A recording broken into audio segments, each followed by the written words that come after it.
again, everybody. This is Comic Book Hangover. It is Thursday. That means it's time for another round of weekly haul, weekly review, haul and review, whatever you want to call it. It's time for another one, and this is something I do every Thursday. So really, I got nothing else really to say as far as like an intro, other than thank you for watching, thank you for tuning in, and please like, comment, subscribe. Hit that notification button if you like what I do. If you're a subscriber already, I appreciate it. If you can give me a like, that'd be even more awesome. Moving on, let's talk about a couple of books that I picked up last week, and really big titles, at least one big title that really, well, let me just get into it. Okay, let's just get into it. The first one I want to talk about is Hellcop #1. Now, this one did come out a couple of weeks ago, but I overlooked it. So I wound up picking up last week. And it's an interesting book. In this series here, we've got there's other dimensions, and the human and there's a government agency that nobody knows about, but the government, of course, knows about these other dimensions and is trying to keep that separate from the base of humanity, essentially. And so there's going over there, there's creatures coming over here. They've been explaining in the book that they believe that the creatures like the Loch Ness Monster and Bigfoot are visitors. They come here, they get spotted, and then they go back to their realities, which is why there's never any evidence that these creatures exist. So it's an interesting idea. And the Hellcop, these guys here, this one here is Virgil. Their big job is to police these soft spots between realities, so that protecting the human race, and also making sure that the wrong artifacts, the wrong magics, or whatever don't fall into the wrong hands. One of the artifacts, or not one of the artifacts rather, but one of the worlds is actually sort of an embodiment of hell. And that's where the bulk of this goes into. Now, in this issue here, Virgil winds up, him and his partner capture a demon, send him back, but before they're actually able to send him back, there's another demon that shows up that Virgil has a confrontation with, and through whatever happened, he ends up with this weird looking talisman that kind of looks like a winged bug eyeball thing. I don't know, and there's supposedly nobody really even knows what it means, except for one entity in the hell dimension that says it's a symbol of rebirth or something. But there's a connection between that and a senator who is behind the organization that polices these incursions or whatever. So you've got a rather interesting sort of dichotomy of a story, I guess you could say, if I'm using that word correctly. You got, on one level, you have your organization of cops, so to speak, who are trying to keep our world safe from the demons and trying to make sure that everybody's back in their respective dimensions. Not all of which are full of demons. But then you've also got this big government conspiracy that leads to the death of one of the characters by the end of the issue, and also just this, what is going on. So it's, for a first issue, there's a lot to unload in this first issue. I mean, they unload a lot of stuff and it'll give you a lot of information, but they do it in a way that makes sense. It still feels like it's got a good flow. It's good organic storytelling. The art is a little more realistic than what I would prefer. I mean, it's like for the human characters, it's almost like the artist is drawing people that they know, sort of like I don't want to say like what Greg Land does, but close to that. So it's to me, it's a little off-putting, because when I read a comic book, I prefer everything to be not realistic. Even the human characters, I don't want them to be cartoony, but I don't want them to be photorealistic. You know what I mean? But that's just a small gripe. I mean, overall, because of the detail and in the background and the technology and the artifacts that we have in this, the way the characters run do actually fit. So it's off-putting, but it's not out of place, if that makes any sense. So Hellcop #1, I believe it's an ongoing series. It's from Shadowline and imprint of Image Comics. I would recommend checking out at least the first issue. I think the second issue is out in a week or two. I will be checking that out just to see where it goes, and maybe I'll enjoy it. I'm hoping that I will, because it's always nice to try something completely different, which is something that I've always tried to do.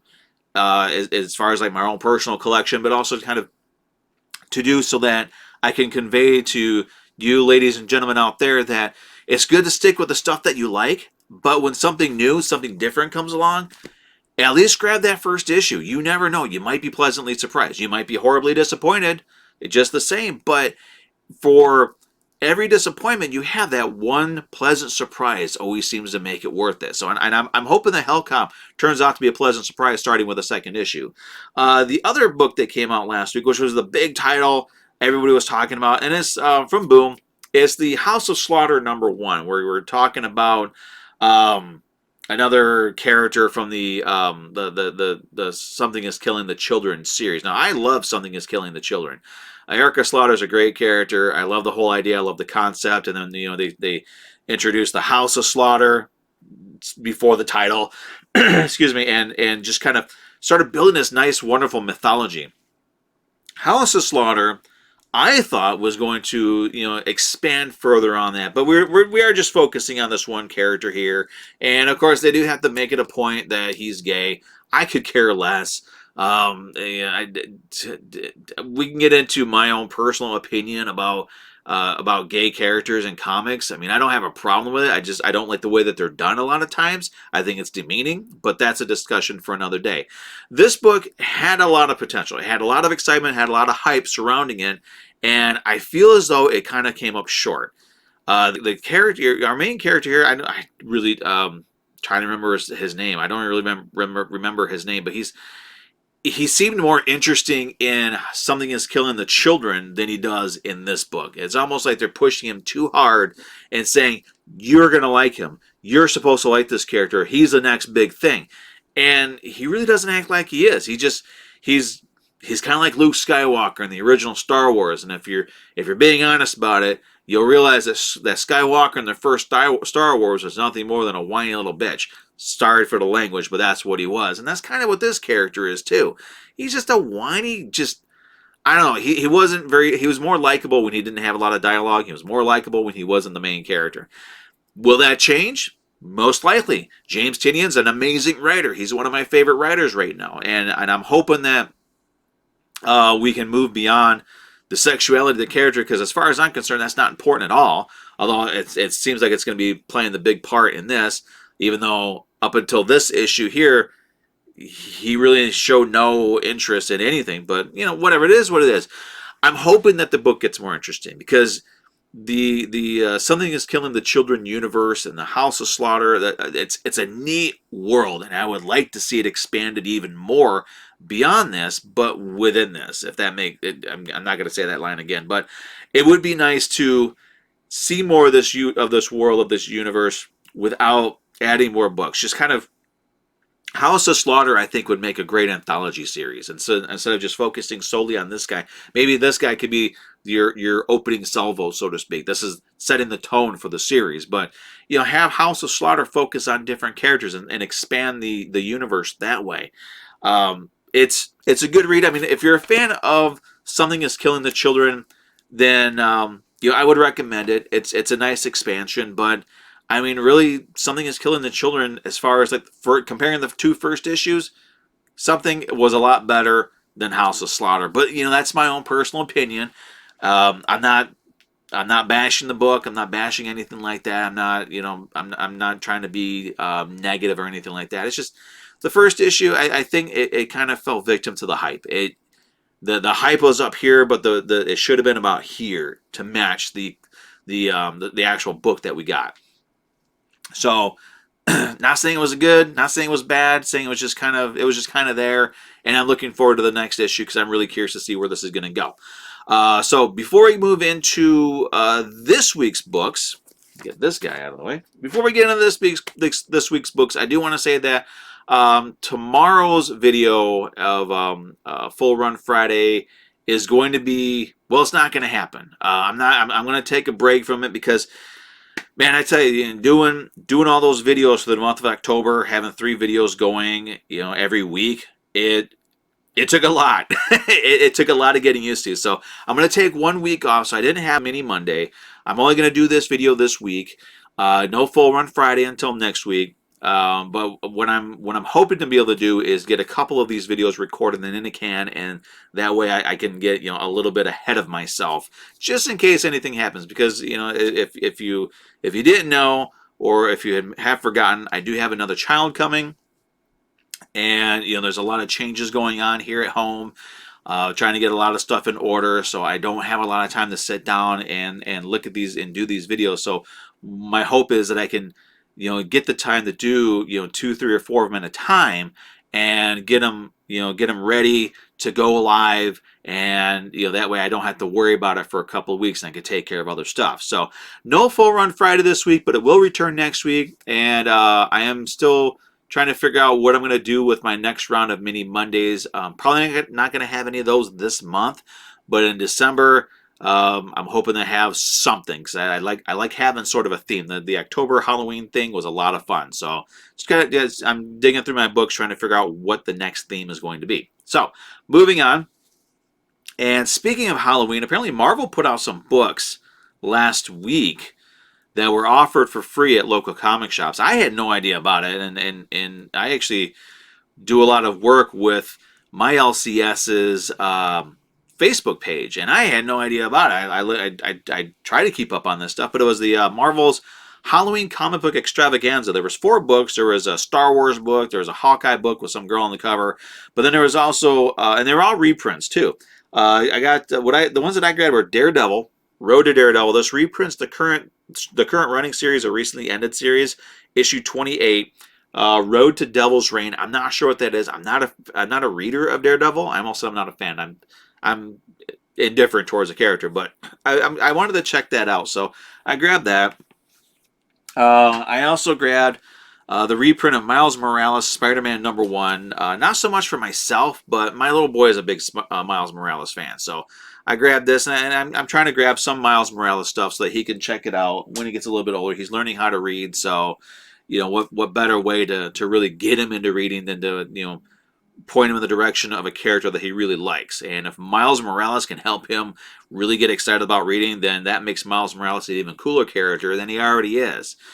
So I grabbed those ones, and as far as my regular books go, we're going to start off with a variant, even though I keep trying to wean myself off of it, but this one I couldn't resist. This is Darkhawk #3 of 5, the Ron Lim variant. Now this is sort of an homage to Darkhawk #1, and I'm really surprised they didn't do this with the first issue. I thought it would have been awesome. Even maybe toss up the old school Darkhawk logo would have been nice. But I grabbed this one because it's Darkhawk. I love the character. I'm really enjoying this new series too.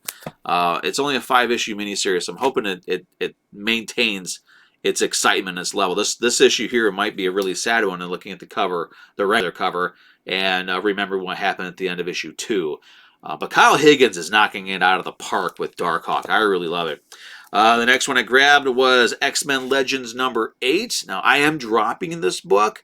I think issue 9 or 10 is... I contacted my LCS and told them this is my last issue that I want to get. It's just issue 9 or 10. But Omega Red, an interesting character. I do have his first appearance in X-Men #4 or whatever it is. But I figured, what the heck, why not? And it's Larry Hama writing X-Men, Billy Tan doing the art. I'm really weird about Billy Tan. Sometimes I really like his art. Sometimes I really can't stand it. But Larry Hama, he's a great writer, so I'm going to check out his X-Men Legends #8. Next up is Batman: The Adventures Continue #2, or Season 2, #6 of 7, which means the series is finally wrapping up. At this point, I'm just getting this book because I want to have the full miniseries. That's the only reason why I'm getting it. I don't think I've read the last one or the last 2.